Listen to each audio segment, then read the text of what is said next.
There were 200 people in that church, and I was the only one who stood up. I'd asked myself 100 times since then why I did it, and the honest answer was always the same. Because she was standing at that altar alone, and I couldn't sit there and let that be the thing she remembered about that day.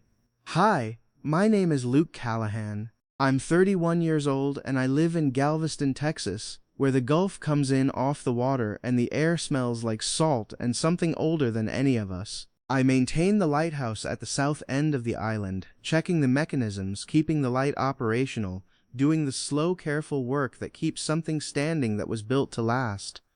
It's quiet work. Most days it's just me and the water and the kind of silence that teaches you things if you're willing to listen. I'd known Rose Adair for 2 years before the wedding.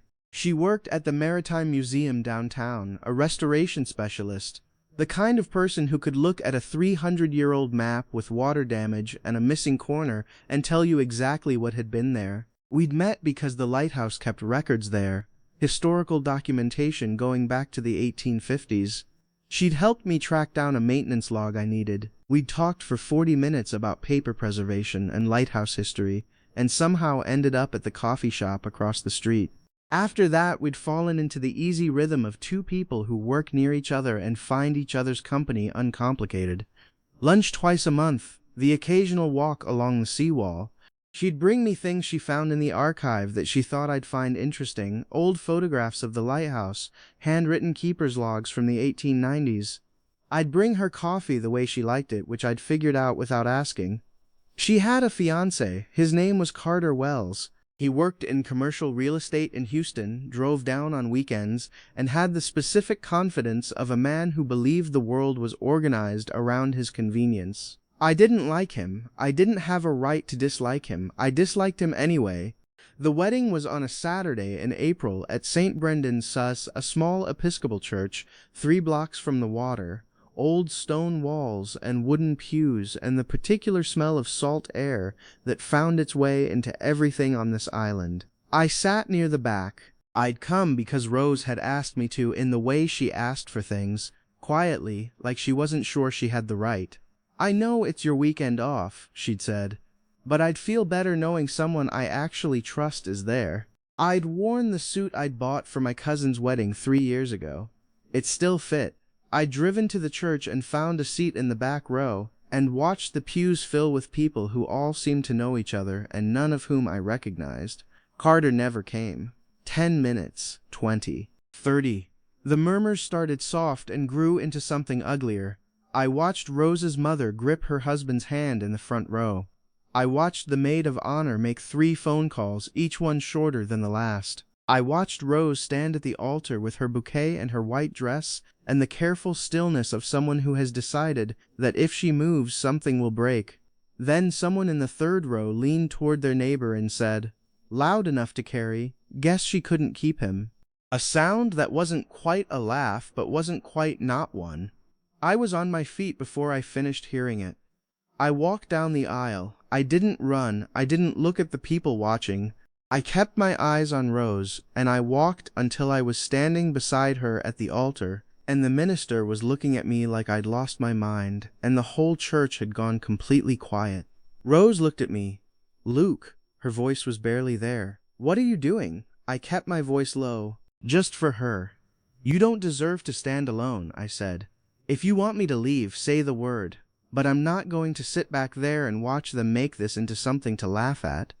She looked at me for a long moment. Her eyes were red. Her hands had stopped shaking. "Stay," she said. "Please." I stayed.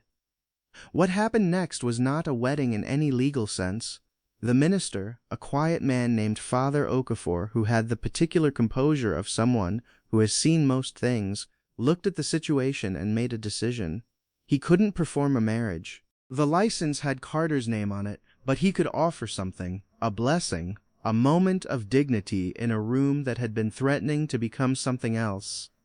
He spoke for a few minutes, about commitment not requiring a specific person to be present, about the courage it took to show up for someone else's hardest moment, about the community gathered around Rose, and then he looked at me standing beside her in my ill-fitting suit, and said that what I'd done was a kind of witness that the occasion deserved. Rose's father came to stand beside his daughter, her mother followed.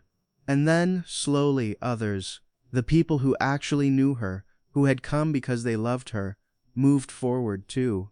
Not everyone, but enough. When it was over, Rose turned to me. She looked exhausted. She looked dignified. She looked like someone who had just gone through something she hadn't chosen and had decided to survive it on her own terms. "I don't know why you did that," she said quietly. "You can tell me later. Right now I just need to get out of here." "There's a reception hall," I said. "You don't have to go." "I know," she said. "I'm going anyway. I bought a dress. I spent 6 months planning this. I'm not disappearing into someone else's narrative." I looked at her. That was Rose. That had always been Rose. "Then let's go," I said. She took my arm. We walked back down the aisle together while the church found its way back to something quieter. The reception was strange in the way all the wrong things being exactly right are strange. The flowers were there. The cake was there. The music was there. Carter was not. Rose moved through the room with the particular grace of someone who has decided that dignity is a choice you make in real time, moment by moment, and she was making it. I stayed close, not hovering, just present. I got her water when I noticed she'd been standing for 40 minutes without drinking anything. I redirected conversations when they started going somewhere she didn't need them to go. When one of Carter's cousins tried to pull me aside and explain that there had been a misunderstanding, I looked at him very calmly and said, "I'm not the person you need to explain that to." Late in the evening, Rose's father found me at the edge of the room. Thomas Adair was a retired fisherman, broad-shouldered, weathered, with the kind of quiet that came from years of working in conditions that didn't care what you thought about them. He didn't say much. He looked at me for a moment and said, "My daughter has good judgment about people, always has." Then he went back to his wife. That was all. It was enough. When the reception ended, Rose had nowhere she wanted to be. Her apartment felt wrong. It had been their apartment, the one she and Carter had been planning to share. Her parents' house felt like retreat. I offered my place without thinking. A small house near the lighthouse, nothing impressive, but quiet and close to the water. "Just for tonight," I said. "You can figure out the rest tomorrow." She looked at me for a moment. "Luke, yeah, I'm going to need to borrow something that isn't a wedding dress." "I have a shirt that's never been worn," I said. "I bought it and then didn't need it." She almost smiled. "That'll do." She stayed 3 days. Not because anything was decided, nothing was decided. She stayed because going back to the apartment felt impossible, and going to her parents felt like admitting something she wasn't ready to admit, and my house was on the water, and the water helped her think. She told me that on the second morning, sitting on the back steps with coffee, looking at the Gulf. "The water doesn't care what happened yesterday," she said. "It just keeps going." "That's either comforting or very unsettling," I said. "Depends on the day," she said. We settled into a careful rhythm. She took the bedroom, I took the couch. She worked from my kitchen table because the archive had given her the week off and she couldn't stop working entirely. It wasn't how she was made. I went to the lighthouse in the mornings and came back in the afternoons and found her at the table with her documents and her careful handwriting and her coffee going cold beside her. I started making a second cup. Not offering it, just making it and setting it near her. She noticed on the second day. She didn't say anything about it, she just started drinking it. In the evenings we sat on the back steps and watched the water go dark. We talked, sometimes. The stories that surface when two people have decided, without saying so, that there's no performance required. She told me about growing up in Galveston, about choosing restoration because she believed broken things deserved to be understood before they were fixed. I told her about the 5 years I'd spent on a research vessel before the lighthouse, about learning that the water had its own logic, and the only sensible thing was to learn what it was. I told her about my brother, Marcus. He'd died 4 years ago, a reckless choice, a bad night, the kind of loss that doesn't make sense no matter how long you look at it. I hadn't told many people. She listened without trying to fix it. When I finished, she was quiet for a while, and then said, "Thank you for telling me that." Just that. It was the right thing to say. On the third morning, she stood in the kitchen doorway while I made coffee and said, I need to go back. I know, I said. The apartment first, or your parents. Apartment, she said. I need to face it. I'll drive you, I said. She started to say I didn't have to. I looked at her. She stopped. Okay, she said. Thank you. I drove her. She went inside and I waited outside, and after 20 minutes she came back out with 2 bags and the expression of someone who has just done something hard and is on the other side of it. She got in the truck without saying anything. I drove her to her parents' house. At the door she turned and looked at me. Luke, yeah, I'm going to be okay, she said. I just wanted you to know that. I know, I said. I've known that since you walked back down that aisle. There was an afternoon in May, a month after the church, 2 weeks after she'd gone back to her parents', when she called me from the museum and said she'd found something in the archive I needed to see. She sounded the way she sounded when she'd found something genuinely significant, careful, containing it. I drove to the museum. She met me at the door and took me back to the restoration room and showed me what was on the light table. It was a photograph, black and white, 1905, taken from the Lighthouse Gallery. I knew the angle. I'd seen it 100 times looking out from that exact spot. The gulf in the distance, the island below. And in the foreground, barely visible but unmistakably there, a figure on the gallery railing, a lighthouse keeper, looking out at the water. I was cataloging the storm survival collection, Rose said. It came in a donation box. I almost missed it. I looked at the photograph. The keeper's posture, the particular stillness of someone who has been watching the same water long enough that the watching has become its own kind of thought. He looks like he's listening to it, I said.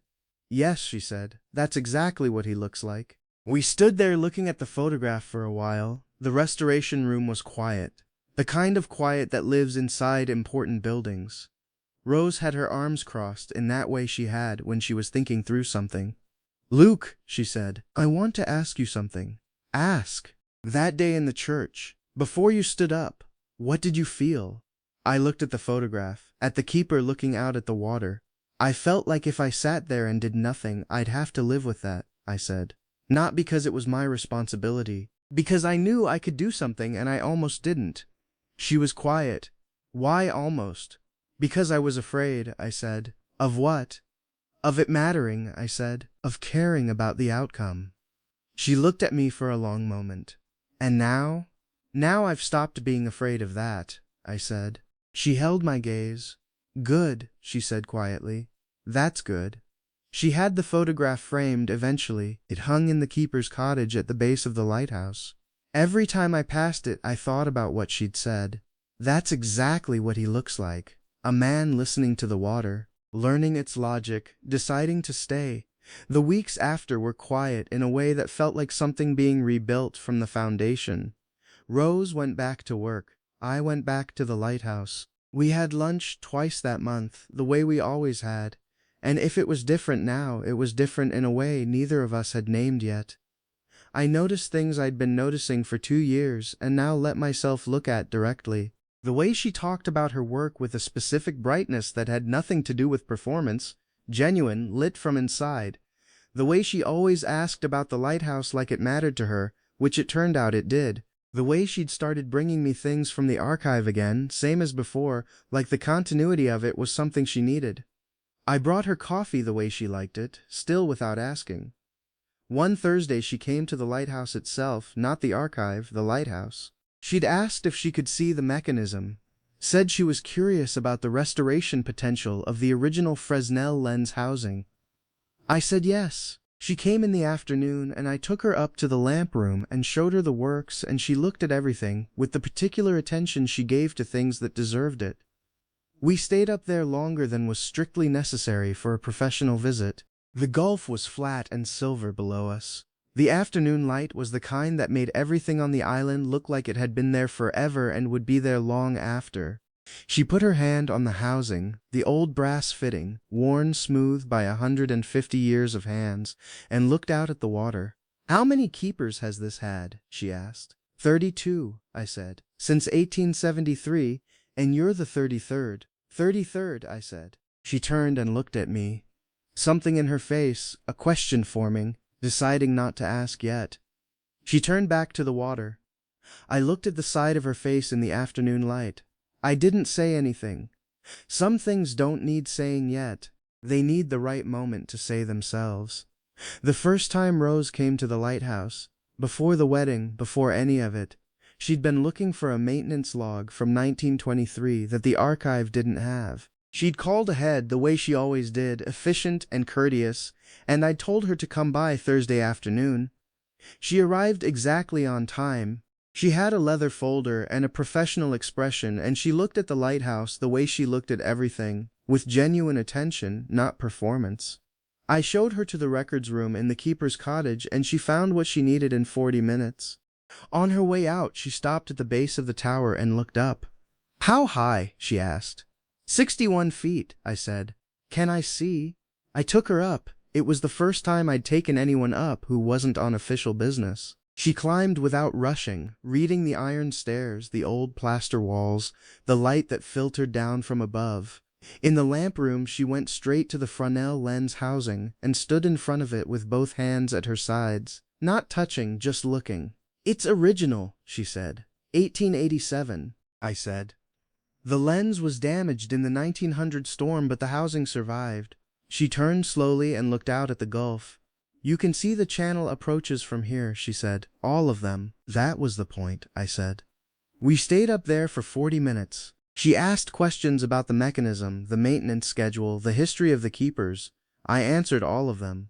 When we finally came back down, she said, "Thank you, this was unexpected." "You can come back," I said, "if you need more records." She looked at me. "What if I just want to see the lens again?" "That too," I said. She came back the following Thursday, not for records. She brought coffee, 2 cups, mine made the way I took it, which I hadn't told her. She handed it over without saying how she knew. I didn't ask. That was how it started, the way most things that matter start, quietly, without announcement, already in motion before anyone decides to name it. The missing piece of the map had been bothering me for months before the wedding. Rose had been restoring a navigational chart from 1887, a Gulf Coast survey, one of the most complete records of the Galveston coastline before the 1900 storm. The chart had survived in the museum's collection, but a section was gone, the southeast quadrant, which would have shown the lighthouse approach channels in detail that no other document from that period contained. She'd mentioned it once, in passing, the way she mentioned things she'd accepted she couldn't solve. I'd started looking anyway. Not because she'd asked, she hadn't. Because I knew the lighthouse records, and I knew the archive, and I knew that documents from that period often ended up in unusual places, given everything the 1900 storm had scattered. It took 4 months, 2 trips to the Houston Maritime Library, 1 call to a collector in New Orleans who had bought a lot of mixed documents at auction in 1987, and 3 weeks of waiting while the collector's daughter, who actually managed the collection, went through a box she'd never opened. The piece was there. I had it authenticated and reproduced at archival quality, and put the reproduction in a flat folder with the documentation of where it had come from and how it had been found. I left it on her desk at the archive on a Tuesday morning with a note that said, "Southeast Quadrant, Houston Maritime Library via a collector in New Orleans. The channels are exactly where you thought they'd be. No name. She'd know." She called me at noon. "Luke." "Yeah. When did you start looking?" "February," I said. "You mentioned it in January." She was quiet for a moment. "You didn't tell me. I wasn't sure I'd find it." "That's not why you didn't tell me." I looked at the water from the lighthouse gallery. The Gulf was doing what it always did. "No," I said, "that's not why." She was quiet again. Then, "Can I come to the lighthouse this afternoon?" "Yes," I said, "come." She came at 4. She brought the folder with her, the reproduction of the missing quadrant, the original documentation, and she stood in the lamp room the way she had the first time she'd come up, and she looked at the Gulf and she didn't say anything for a while. I waited. I was good at waiting.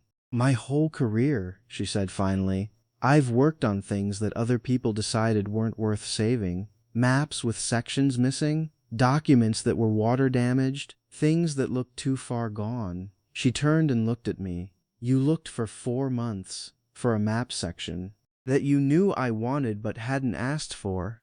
It was in the records, I said. It seemed worth finding. Luke, yeah, you brought me coffee for 2 years without asking how I take it. I figured it out, I said. It's not difficult. You drove me to the apartment, she said, and waited outside. You needed to face it, I said. You didn't need to face it alone. She looked at me. The lamp room was very quiet. The gulf moved below us the way it always moved. Its own logic, its own time. I've been paying attention to you, she said, for a long time.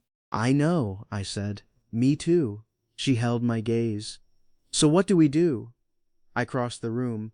I stood in front of her and looked at her properly, the way I'd been careful not to look for 2 years.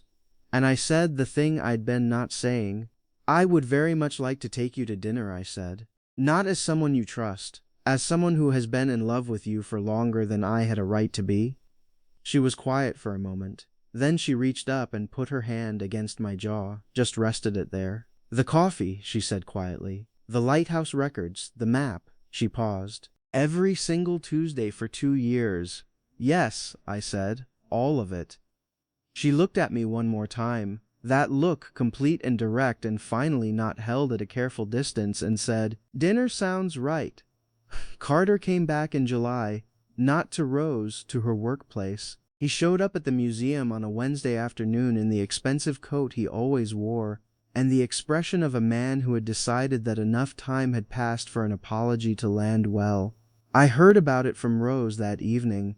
We were at the seawall, walking the way we'd started walking most evenings now.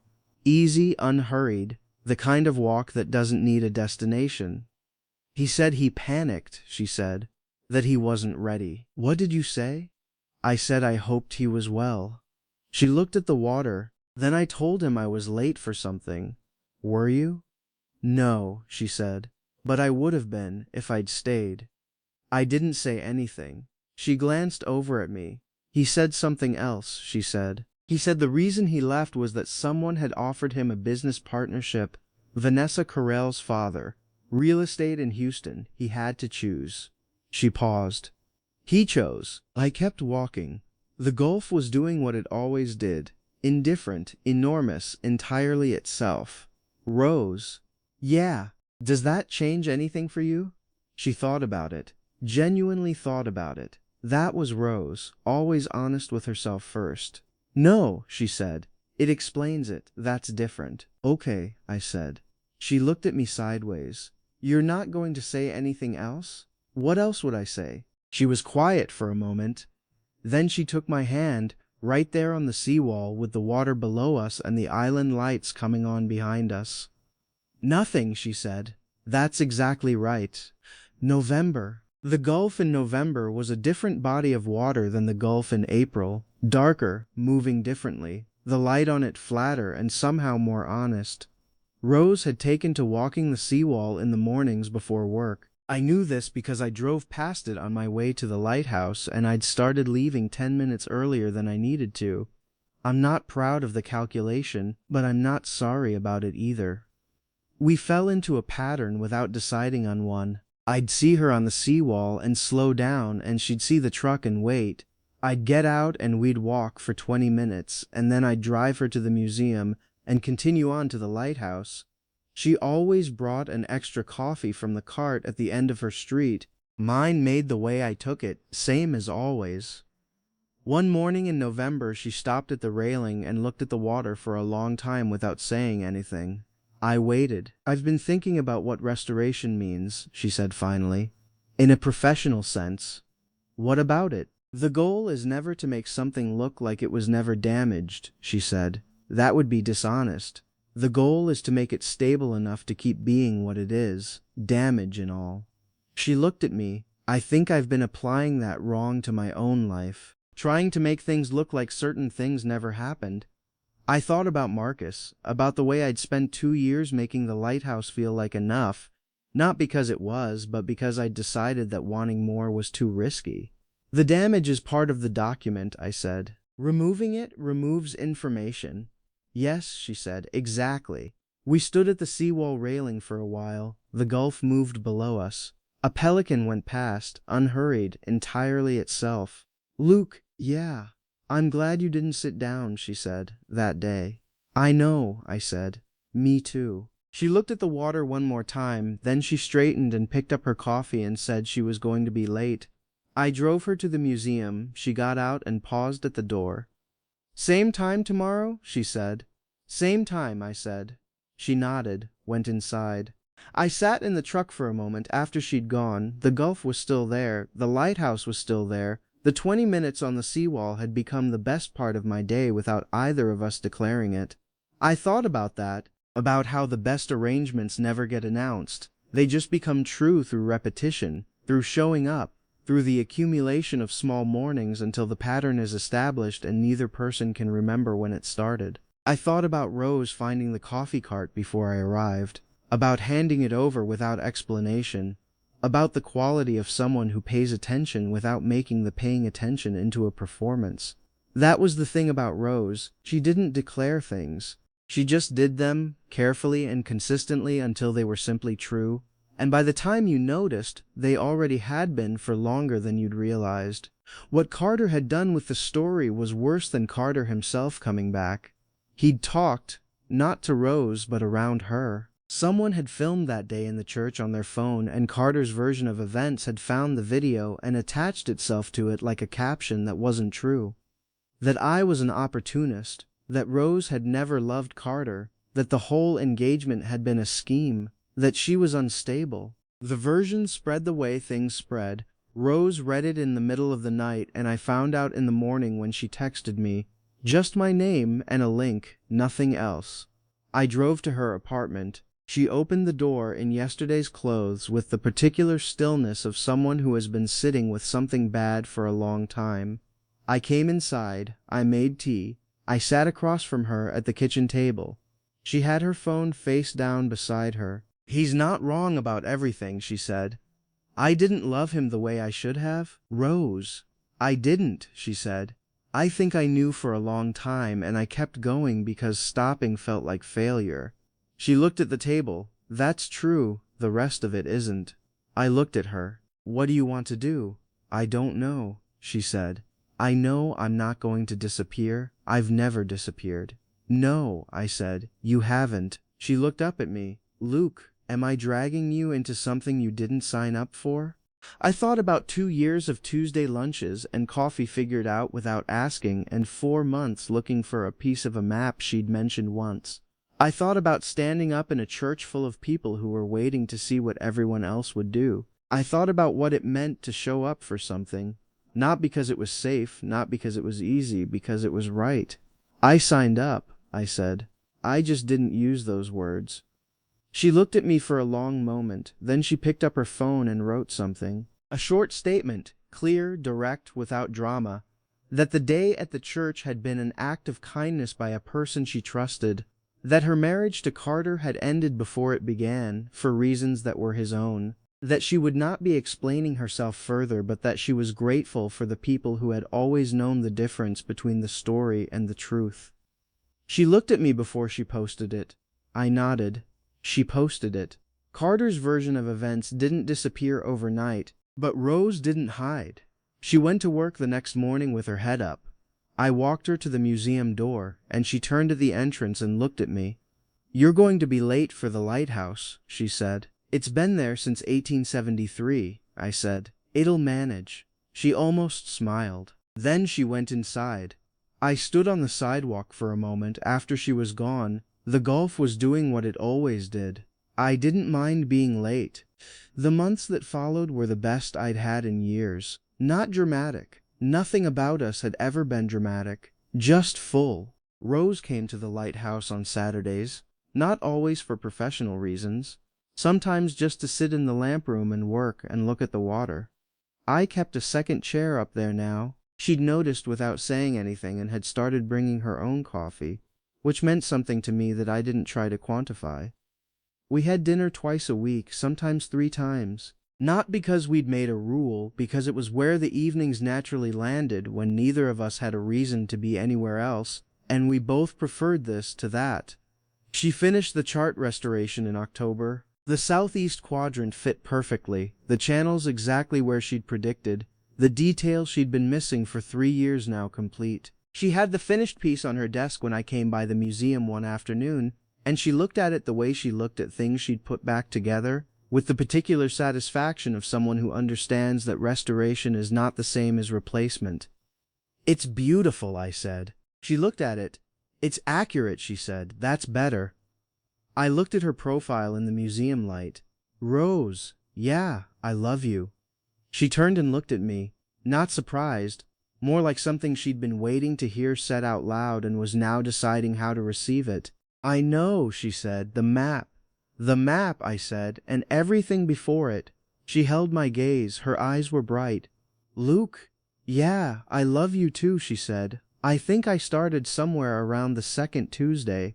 I looked at her. "Which Tuesday?" "The one where you brought the coffee and didn't say anything about it," she said. "Like it was just a fact. Like I was just someone you were going to take care of." I hadn't known she'd noticed that particular Tuesday. I'd been bringing coffee since the beginning. "I didn't know you were counting," I said. "I wasn't," she said. "I just remembered." Spring came back to the island the way it always did, the wisteria on the old houses going purple and the pelicans returning to the jetty and the particular light that Galveston got in April when the Gulf was still cool and the air was just beginning to warm. Rose was at the lighthouse on a Saturday morning. She'd come early, earlier than usual, and I found her on the gallery, the outside walkway that circled the lamp room, looking east toward the water. The morning was clear. The Gulf was doing what it always did, only better. I came and stood beside her. She didn't look at me right away. She was watching the water the way she'd watched it the first morning she'd sat on my back steps, like she was in conversation with something that had more to say than she'd expected. "Luke, yeah. Do you remember what you said to me in the church?" "Yes," I said. "You don't deserve to stand alone." She nodded slowly.